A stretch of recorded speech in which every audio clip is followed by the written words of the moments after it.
todos os cantos dessa terra, em nome de Jesus. Amém, aleluia. Amém, queridos? Eu quero convidar você a abrir a palavra do Senhor, uma palavra que Deus tem colocado muito forte no meu coração, quero compartilhar com você nessa noite. Aleluia. Ela está em Marcos 12, Marcos 12, versículo 30. Um texto bem conhecido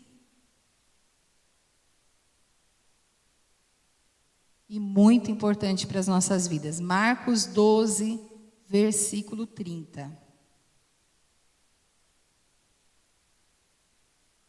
Achou? Diga amém. Diz assim: amarás, pois, ao Senhor teu Deus de todo o teu coração, de toda a tua alma, de todo o teu entendimento e de todas as tuas forças. Esse é o primeiro mandamento. E o segundo, semelhante a este, é: amarás o teu próximo como a ti mesmo. Não há outro mandamento maior do que estes. Pai, nós nos submetemos ao teu governo, Senhor, à tua vontade soberana, Senhor. Pai, que se cumpra aqui nessa noite o teu propósito, Senhor, para essas filhas que estão aqui, aquelas que estão em casa, aquelas que vão acompanhar depois essa palavra, que essa palavra cumpra o teu propósito, Senhor. Deus, que eu aqui seja, Deus, um instrumento nas tuas mãos, Pai, um instrumento, Deus, eficaz, Senhor, que possa, Senhor, cumprir aquilo que o Senhor designou, Deus, quando o Senhor liberou essa palavra no meu coração, que ela ache guarida no coração das tuas filhas e elas possam, Senhor, ser praticantes daquilo que o Senhor vai ministrar em nosso coração e o nome do Senhor seja glorificado. Nós oramos em Cristo Jesus. Amém. Glória a Deus. Amém, amadas. Esse texto que eu li aqui em Marcos, ele está lá em Deuteronômio, você vai encontrar ele em Êxodo também, mas aqui o Senhor Jesus, ele trouxe novamente quando ele foi questionado a respeito dos mandamentos. Ele estava ali, né, constantemente ele sofria esses embates, né, por parte dos escribas, dos fariseus, dos religiosos, e ficavam questionando ele. Aqui ele resumiu os 10 mandamentos.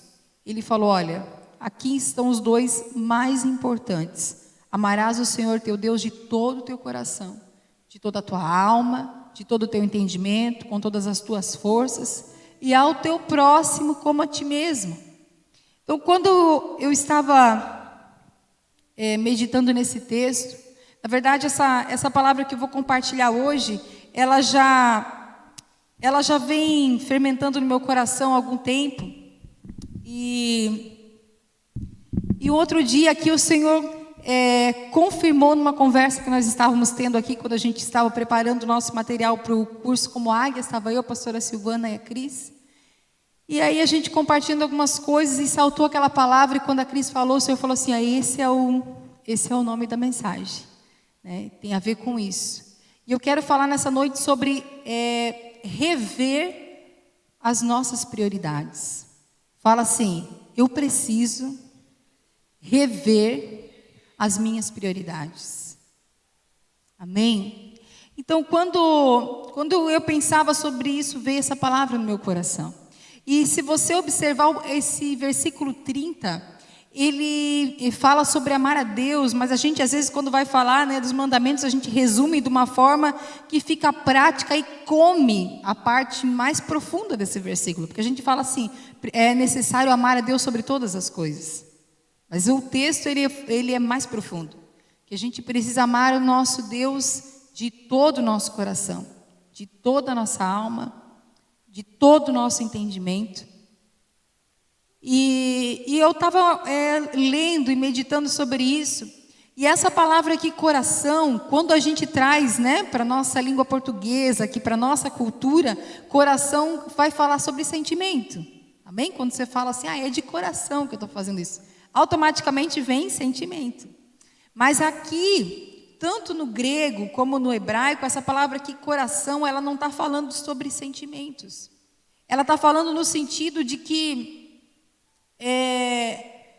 envolve tudo. Porque eles entendiam o sentimento como o centro da vida. Então, Então, o Senhor estava dizendo mais ou menos assim: ame ao Senhor teu Deus como o centro da tua vida.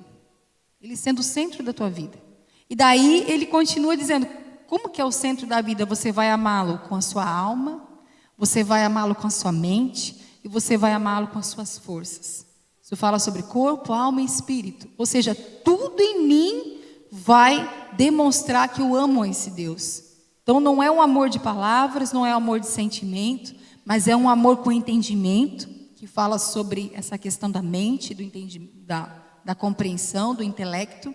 É um amor racional, é um amor que ele vai empenhar a minha alma, tem também a minha parte, as minhas emoções estão ligadas, e também a minha parte física, de todas as minhas forças, ou seja, eu vou empregar o meu físico nisso, eu vou entregar o meu corpo. E aí, quando eu pensava sobre isso, na mesma hora veio lá Romanos 12, versículo 1 e 2, que diz aquele texto que a gente conhece muito bem: rogo-vos, pois, irmãos, pela compaixão de Deus, que apresentei os vossos corpos em sacrifício vivo, santo e agradável a Deus, que é o vosso culto racional.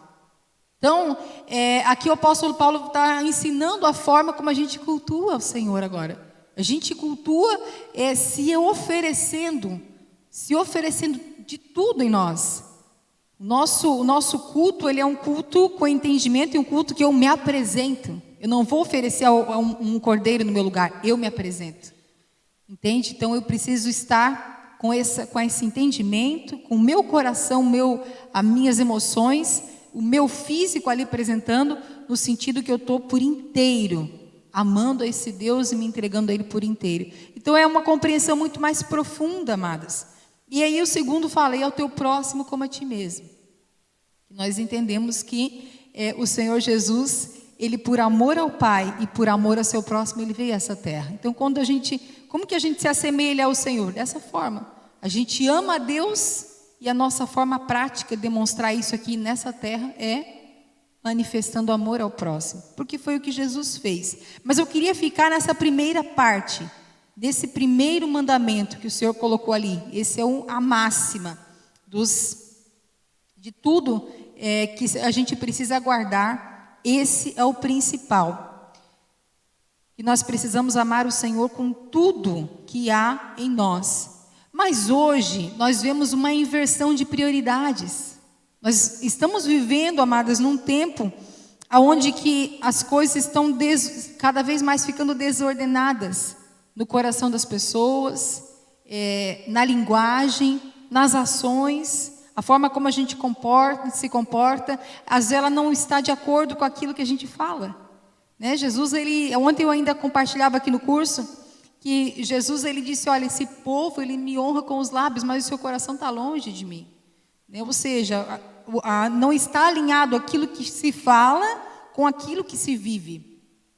E a compreensão do Senhor de amor é um amor que tem atitude. A Bíblia diz que porque Deus amou o mundo de tal maneira, Ele deu o seu Filho unigênito.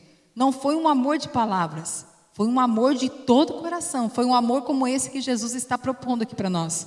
Ele amou o mundo de uma forma tão grande, foi tanto do seu coração, que Ele disse: não, eles não podem permanecer assim. Eu vou enviar o meu Filho para morrer por cada um deles, para que eles não venham a perecer. Então, é algo que envolve, e eu quero fazer algo em relação a isso. Não vai ficar somente de palavras, né? Eu amo o Senhor, Ele é meu Deus, Ele é meu Senhor, mas aí depois, quando eu saio ali fora, eu faço as coisas do meu jeito. Não funciona assim.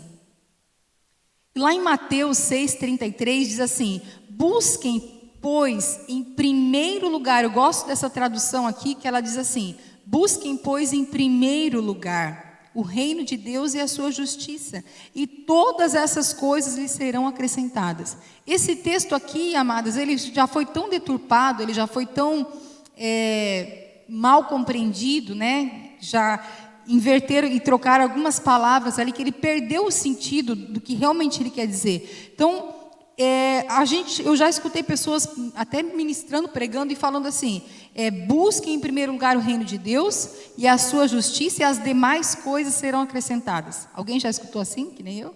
Então, mas em todas as traduções você não vai encontrar isso. Qualquer tradução que você abrir vai dizer o quê?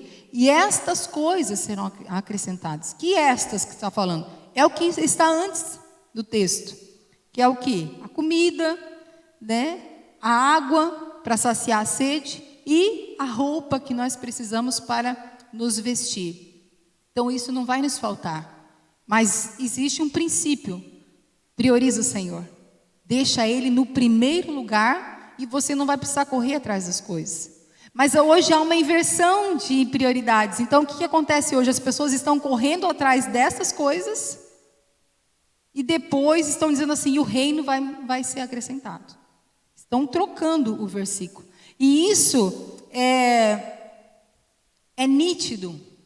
É nítido. A gente que lida, né, que pastoreia as pessoas, em 2, 3 palavras você conversa e você percebe isso, né? Que as pessoas estão invertendo prioridades e estão se esquecendo de priorizar o reino de Deus, priorizar a palavra de Deus, priorizar a presença de Deus, priorizar o Senhor está no centro, como nós lemos aqui, Ele está à frente, né? Ele realmente ser o Senhor da minha vida. A gente romantizou um pouco do Evangelho e perdeu essa essência de que nós temos um governante. Quando a gente entrega a nossa vida para o Senhor, a gente diz o quê? Senhor, agora eu quero que seja o meu Senhor e o meu Salvador. Muitos de nós só receberam um Salvador, não quiseram a parte do Senhor. Porque um Salvador todo mundo quer, amém? Quem quer perecer? Ninguém quer. Mas um Senhor está falando no sentido que agora tem um governante na casa. Amém? Essa casa agora tem um dono, não sou eu. É o Espírito Santo de Deus. Amém? Então, algumas coisas o Senhor foi pontuando no meu coração que eu quero compartilhar com vocês. Quando alguém está ocupando o lugar do Senhor, muitas vezes é tão sutil, amadas, que a gente não observa. Então, a Bíblia vai dizer para nós, né, que quem ama mais o seu pai e a sua mãe do que o Senhor, quem ama mais o filho, quem se dedica mais, não é digno de mim. O Senhor, Ele coloca, Ele está mostrando ali, num grau de prioridade, que Ele está acima da nossa família. E quantas vezes que eu vi pessoas dando até testemunhos, né, mulheres que não podiam engravidar, mulheres que queriam se casar, queriam ter uma família, né? A Bíblia diz que o Senhor tem prazer que era solitário agora habite em família. O Senhor tem prazer, mas quantas vezes que a gente vê, né, as pessoas querem uma família, querem ter um filho, e quando isso acontece, elas se esquecem do Senhor e às vezes o filho vira um ídolo, às vezes o marido é um ídolo, e aquilo que é algo agora para glorificar o Senhor, foi o Senhor que fez, acaba roubando a pessoa de Deus. Uma inversão de prioridades, porque é o início lá novamente, buscar o reino de Deus. A gente precisa ter essa compreensão e ela não pode fugir, amadas, do nosso coração. E é tão sutil que isso acontece, que quando a pessoa vê, ela já está totalmente fora. É um momento que eu não venho, né, um culto que eu não posso vir, é um dia que eu estava ali, que eu tinha separado para estar buscando ao Senhor, estar me consagrando e que eu deixei para trás, e é uma coisinha aqui, uma coisinha ali, hoje eu não estou muito bem, não vou meditar a palavra, e quando você vê, o Senhor não é mais a prioridade no teu coração.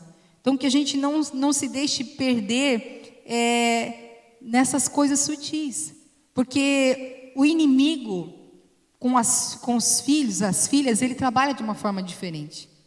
Quando você tem essa compreensão de quem você é no Senhor, ele não vai trabalhar, não vai vir com uma forma, né, como a gente vê em desenho animado lá com chifrinho e garfo tridente. Não, ele vai vir sutilmente. Não, que isso? Não, você já orou hoje? Para que tirar outro tempo agora? Você já leu 5 capítulos da Bíblia? Tá bom, tá ótimo. Imagina, Deus sabe, Deus conhece teu coração. Quem que já não escutou isso já disse, né? Ah, Senhor, tu conhece meu coração, né? Quando a gente quer dar uma boa desculpa, a gente fala isso. Mas o Senhor não quer apenas conhecer o nosso coração nesse sentido, Ele quer habitar nesse coração. Ele quer ser o Senhor desse coração. Amém? Outra inversão, né? Quando coisas, nós falamos agora de pessoas, mas e quando as coisas também querem ocupar o lugar do Senhor de uma forma sutil? Mateus 6:24, que está um pouquinho antes do texto que nós lemos ali, diz assim: ninguém pode servir a dois senhores, porque ou há de odiar a um e amar o outro, ou se dedicar a um e desprezará o outro. Não podeis servir a Deus e a Mamon. E outras traduções vai dizer: não podeis servir a Deus e ao dinheiro. Então, o dinheiro na Bíblia ele é considerado um senhor. Ou seja, eu posso acabar sendo escravizada pelo dinheiro. E não tem como eu servir a Deus e ao dinheiro. Ah, então eu não posso ter dinheiro, pastor? Eu não posso ser uma pessoa próspera? Eu não posso ficar muito bem financeiramente? Não, a Bíblia não está dizendo isso. Nós temos até relatos de homens de Deus que ficaram muito prósperos e o Senhor usou essa prosperidade para alcançar vidas, para cuidar de vidas. José é um exemplo disso. José de Arimateia no Novo Testamento também é um exemplo disso. Lídia, uma mulher que ela foi muito próspera, não está falando sobre isso, está falando no fato dele ser um senhor. O dinheiro ele está aqui para nos servir e não o contrário. E como que eu vou perceber quando está acontecendo de forma errada? Quando eu inverto as prioridades, quando eu troco e eu coloco o dinheiro no lugar do Senhor. E isso também, amadas, ele acontece de forma sutil. E quando eu meditava sobre isso, o Senhor falou assim: isso pode acontecer tanto com pessoas que estão na abundância e também na escassez. Por quê? Na abundância no sentido assim, quando prospera financeiramente esquece do Senhor, que é o que a gente mais, em relação ao dinheiro é o que a gente mais escuta. Quando a pessoa começou com o Senhor, estava ali quebrado financeiramente, aí o Senhor vai prosperando e aí começa a trabalhar, começa a ganhar o sustento e as coisas vão acontecendo, estava sem casa, agora tem casa própria, não tinha carro, agora tem carro e a família vem toda de carro para a igreja, só que daqui a pouco, não, hoje está um dia tão lindo de sol, agora nós temos carro, vamos para a praia, e o negócio vai devagarzinho, sutilmente. Puxa, vamos desfrutar um pouco. Olha, o Senhor nos deu aqui um sofá tão abençoado. A gente nunca fica nessa sala para assistir uma televisão. Vamos ficar assistindo a televisão. E as coisas vão te roubando sutilmente daquele lugar onde a presença de Deus era uma prioridade. Amadas, eu não estou dizendo que a gente não deve desfrutar daquilo que o Senhor nos dá. Não, Ele tem prazer. Imagine um pai, que dá um brinquedo para o filho, um brinquedo que o filho tanto queria. A gente tem prazer em ver a criança brincando e se alegrando. Mas aquele brinquedo não pode roubar a criança do pai. E muitas vezes tem acontecido isso. Eu tenho entendido, a gente que aconselha muitas pessoas, e a gente percebe que essas pessoas às vezes estão vulneráveis, que muita gente não é próspero financeiramente, porque prosperidade não é só financeira, mas eu estou falando aqui financeiramente. Muitas pessoas não prosperam financeiramente e é um cuidado de Deus. Escute o que eu estou falando. É um cuidado da parte de Deus, porque Deus, como nós falamos aqui antes, Ele conhece o nosso coração. E Ele sabe que às vezes tem pessoas que é melhor que não prospere muito financeiramente, porque não vai conseguir permanecer no Senhor. Ela não consegue administrar a abundância no sentido de entendimento. O Senhor está me dando para eu poder reverter isso para o reino e glorificar o nome do Senhor. De modo que aquela pessoa que não conhece a Cristo vai dizer: mas como? Nós ganhamos o mesmo salário, como que o seu salário dá para fazer tudo isso? Você não tem dívida, você tem prosperado, como que acontece? Aí você olha para a pessoa e diz: olha, querido, também não sei a resposta. Uma coisa eu só sei te dizer, que eu tenho um Senhor na minha vida, e é Ele que me dá sabedoria para que eu venha conquistar, e é o nome dEle que deve ser glorificado. Então, uma pessoa com esse entendimento, glória a Deus, ela vai prosperar. O Senhor faz questão que isso aconteça. Mas o Senhor sabe aquela pessoa que ela não vai conseguir permanecer. E o contrário também. Muita gente na escassez não consegue permanecer. Não consegue. Aí você observa onde estava a motivação daquela pessoa. Sabe, ela começou e aí estava vindo para o Senhor, e ela tinha emprego, tinha tudo, de repente passou um vento lá, e aí ficou desempregado, veio a dificuldade, veio a escassez, e daí a pessoa, não quero mais esse negócio do Senhor, porque olha aí como que está a minha vida, antes eu estava tão bem, agora como que está? Então a motivação dessa pessoa não era Jesus na sua vida, pelo entendimento de quem Ele é no Senhor, um filho amado do Senhor. A motivação dele estava aqui, que eu quero estar num lugar onde eu não vou perder os meus recursos financeiros. Então aí é revelado quem é o Senhor dessa pessoa. Então a gente precisa, amadas, ficar sensível, porque é sutil. Você observa nitidamente como às vezes o dinheiro ele está por trás regendo algumas situações da nossa vida. Por exemplo, uma pessoa que às vezes está em casa com uma dor de cabeça muito forte, e é uma segunda-feira, 8 horas da manhã, e ela começa a trabalhar às 9, ela não vai, e ela está lá no início do emprego, ela não vai jamais pensar assim, eu vou ligar para o meu chefe e vou dizer assim, hoje eu vou ficar em casa, porque eu acordei com uma dor de cabeça forte, e eu vou ficar em casa. Ela não faz isso, mas a gente faz isso para o Senhor. Ai, Senhor, hoje eu não vou no culto, porque eu acordei com uma dor de cabeça tão forte, então é melhor eu ficar em casa. E assim, sutilmente, a gente vai dando algumas desculpas para Deus que a gente não consegue dar para o homem. Entende? Eu falei aqui ontem no curso para as amadas que eu via muito isso acontecer em festinha de aniversário. A pessoa lá no aniversário, o bolo não cantava parabéns, né? Que quando tu é convidado, ele tem que esperar, né? A hora que vai cantar o parabéns. Às vezes marca lá que é 5 horas, mas estão esperando chegar não sei quem, e tu fica ali, vai dando a hora, quando olha lá 6h15, o culto começa às 7, e aí você diz, olha, querida, né, Deus abençoe, eu não vou poder esperar o parabéns, porque eu tenho culto às 7. E a pessoa diz, não, mas tu já não foi semana passada? Tu não foi hoje de manhã? Tu não estava hoje de manhã na igreja? Não, que isso? Não, tu tem que ficar, tu não vai, imagina o pastor não vai se importar de tu não estar lá. E daí é a hora de eu priorizar o reino de Deus e dizer, não tem a ver com o pastor, o Senhor é em primeiro lugar.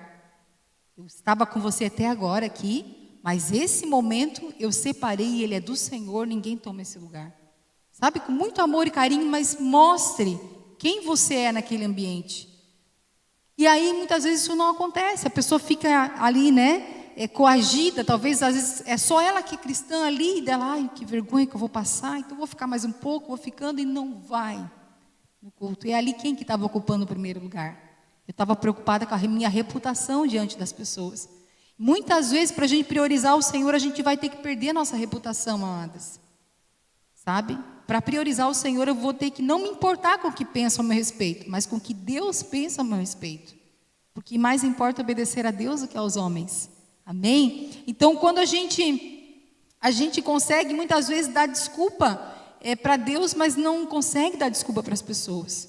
E a gente vai se enredando em algumas situações e a gente também não ensina isso para a pessoa que não está no reino. Porque como que quem está fora vai entender que realmente isso é algo importante? Quando eu me posiciono naquela hora. Quando eu digo, não, querido, esse momento é do Senhor, eu não divido com ninguém. A gente não faz isso porque a gente está preocupado com a opinião do outro. E por que eu não faço isso lá no meu trabalho? Porque eu estou preocupado em perder o emprego. Porque aquele emprego me sustenta financeiramente. Olha a mamão aparecendo. Mas para o Senhor eu faço, porque o Senhor me entende. Mas meu patrão não vai me entender. Entende, gente? Eu não estou dizendo para você agora começar a faltar no teu trabalho. Eu estou dizendo que se você não... Se vem na sua mente assim, meu Deus, eu não posso faltar no meu trabalho, pensa com essa mesma gravidade, meu Deus, eu não posso deixar de estar na presença do Senhor. Amadas, esse dia, isso Deus tem falado tão fortemente no meu coração, esse dia nunca mais vai existir. Quem não está conosco aqui hoje, nunca mais vai poder estar. Você já pensou nisso?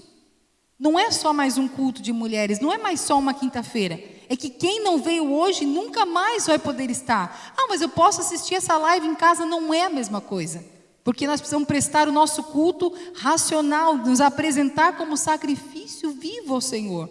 Esse dia ele nunca mais vai voltar. Então tem coisas que a gente vai levando em relação ao reino, mas a gente não tem essa compreensão de que nós somos eternas, mas aqui na terra é só uma passagem. Então aquilo que às vezes eu estou deixando para fazer coisas dessa terra, que o Senhor diz que aqui nós somos peregrinos, nós somos forasteiros, e às vezes a gente está gastando o nosso tempo nas coisas daqui, gente. Entende? Você gasta, às vezes a gente fica 9 horas no trabalho, mas não consegue ficar 20 minutos na presença de Deus. Como é que a gente consegue, às vezes, trabalhar 9 horas? Quem trabalha em produção é 9 horas em pé, gente. Às vezes não pode nem ir no banheiro, né? Tem que pedir para alguém ficar ali 1 minuto e o chefe está lá te controlando para ver se tu foi no banheiro mesmo. E aí a gente se sujeita, porque precisa se sustentar. Mas às vezes na presença do Senhor não consegue ficar 20 minutos. E ainda você tem liberdade de ficar sentado, ajoelhado, se está na tua casa, em pé, enfim, do jeito que quiser. Mas a gente não consegue. Porque o nosso senso de prioridade ele está invertido. E nessa noite, o Senhor não está trazendo essa palavra para trazer um peso nas nossas costas e dizer assim, puxa, tenho falhado. Não, Ele está trazendo isso porque Ele nos ama, e o Pai que ama, Ele traz correção para o filho para dizer, filho, não continua nesse caminho não, vem para cá que aqui. Tu é melhor que isso. Eu sei que você pode fazer mais que isso, eu confio em você, eu depositei em você o meu melhor, você tem o meu espírito. Eu sei que você pode ir além. É essa palavra que o Senhor está deixando para nós nessa noite. Amém? Quando Jesus ele fez a multiplicação dos pães, e ele alimentou aquelas pessoas, e isso aconteceu por 2 vezes, as pessoas ficaram maravilhadas. Meu Deus, esse homem ele consegue alimentar uma multidão. Incrível isso. E aí a multidão começou a seguir Jesus. Só que uma hora ele repreendeu e falou isso para os discípulos. Olha, a multidão está vindo me buscar por causa do pão. Vocês estão vindo aqui por causa do pão. Pão que perece. Vocês não estão vindo aqui buscar um alimento eterno para a vida de vocês. Vocês estão vindo aqui pelo que perece. E aí o Senhor dá uma palavra para os discípulos. Ele começa a falar sobre a sua carne, que é uma verdadeira comida, o seu sangue, que é uma verdadeira bebida, e aí dá um nó na mente de alguns ali, e eles falam, não, essa palavra aí, esse discurso de Jesus é muito duro, vamos ficar, não dá, vamos deixar Jesus. E aí Jesus olha para os discípulos, para os 12, e diz, vocês também querem ir com eles? Eles só querem o pão. Aí os discípulos dizem, não, Senhor, para quem iremos nós, se só Tu tens as palavras de vida eterna? Amadas, para quem nós vamos? Qualquer coisa nessa terra que nós venhamos a trocar, inverter a prioridade, nunca vai nos suprir eternamente. Somente Jesus nós vamos encontrar vida eterna. Então tem algumas diferenças que eu pontuei aqui sobre o discípulo e a multidão, porque a multidão não está se importando com essa questão de inversão de prioridades. Que a mentalidade da multidão é uma mentalidade secularizada, ela está preocupada com as coisas terrenas, mas a mente do discípulo está focada em Cristo. Então a multidão ela é vulnerável e o discípulo ele é convicto. A multidão ela vai, né? Conforme está, tipo, Maria vai com as outras.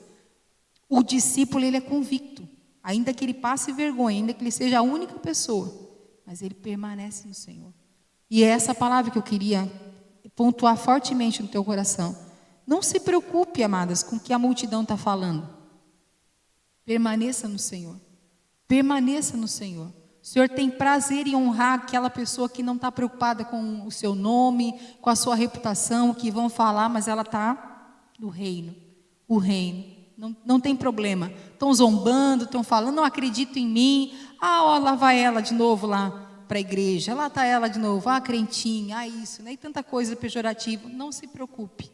Eles fizeram isso com Jesus. Imagine com a gente. Não é verdade? Os discípulos Pedro e João, eles ficaram felizes quando eles foram açoitados. Eles saíram, estavam apanhando e estavam rindo do que estava acontecendo, porque eles falaram, meu Deus, nós estamos sendo dignos de apanhar no nome do Senhor, olha só que honra para nós. É forte isso, gente. Às vezes a gente recebe uma alfinetadinha, a gente já fica dodói. Mas eles apanharam mesmo, mas estavam fazendo aquilo que o mestre falou. A multidão quer ser servida. O discípulo, ele tem um coração de servo. O discípulo está pronto para servir. A multidão fez o quê quando Jesus falou sobre, olha, vamos ver, vamos alimentar essa multidão. A multidão, o Senhor falou, se assente. A multidão senta e espera o pão. Os discípulos, eles vão servir. Eles vão entregar o pão. O discípulo, ele tem essa consciência de que o Senhor nos chamou para se envolver com as coisas do reino. Amém? E eu não preciso, amados, um chamado específico, uma ordenação pública para fazer algo. Não. O reino de Deus, o Senhor mesmo disse, né, que os trabalhadores, a obra é grande e os trabalhadores são poucos. Ou seja, então te apresenta. Estou aqui, eis-me aqui, Senhor, usa-me. Quero servir, quero fazer parte. A multidão quer o que Jesus dá, o discípulo quer quem Jesus é.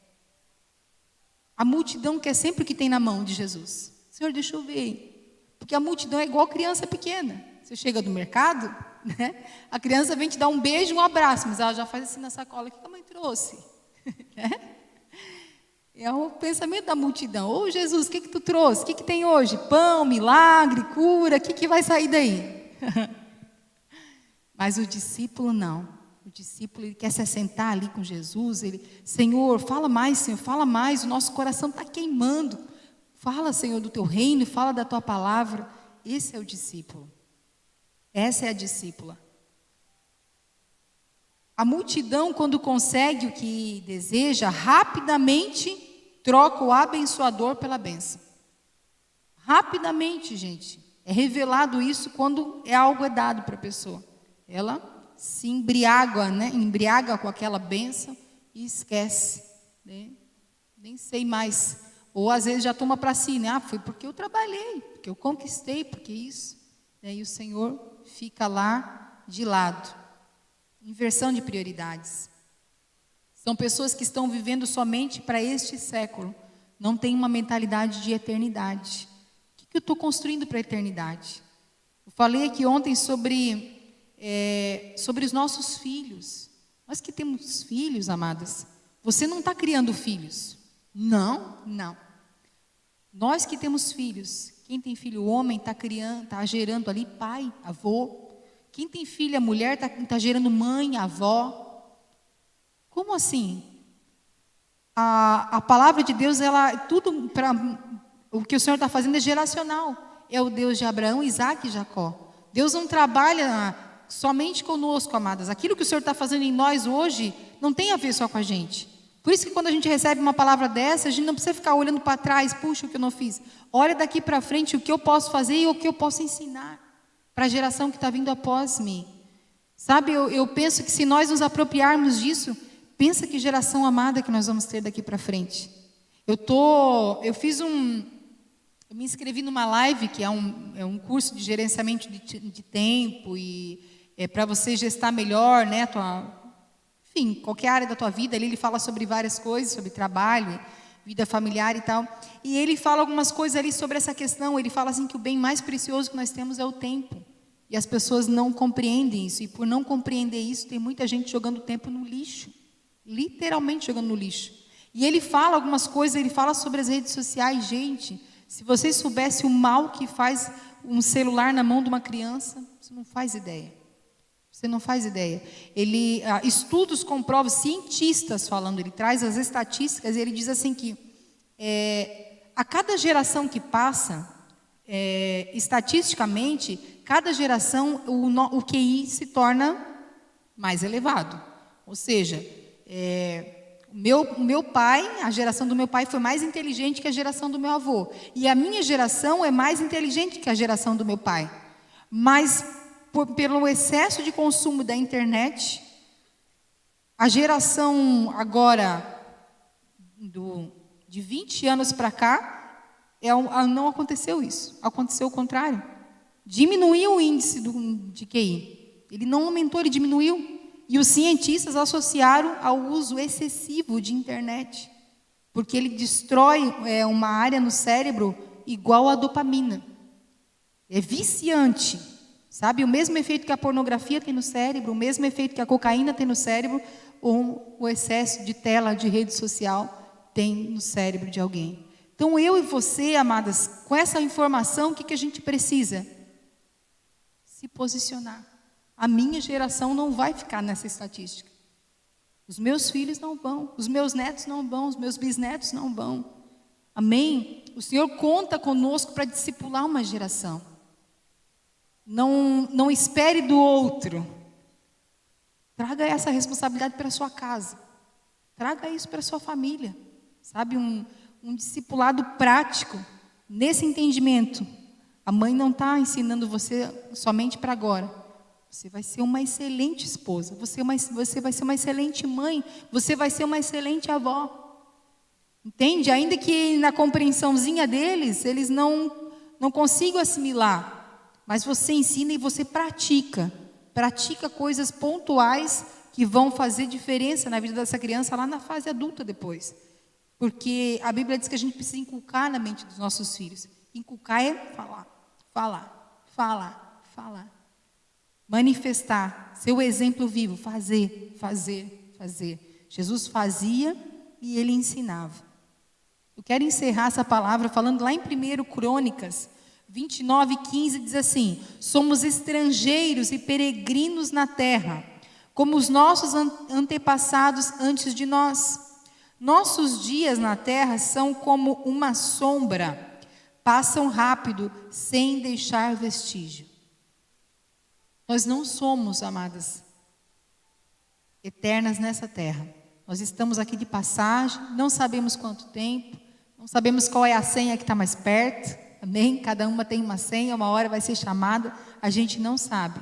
Mas a gente precisa aproveitar esse tempo que se chama hoje, por isso ele se chama presente, amém? Deus nos deu esse presente, e às vezes a gente joga ele no lixo, ou às vezes a gente está priorizando tantas outras coisas e não está priorizando o Senhor no nosso tempo.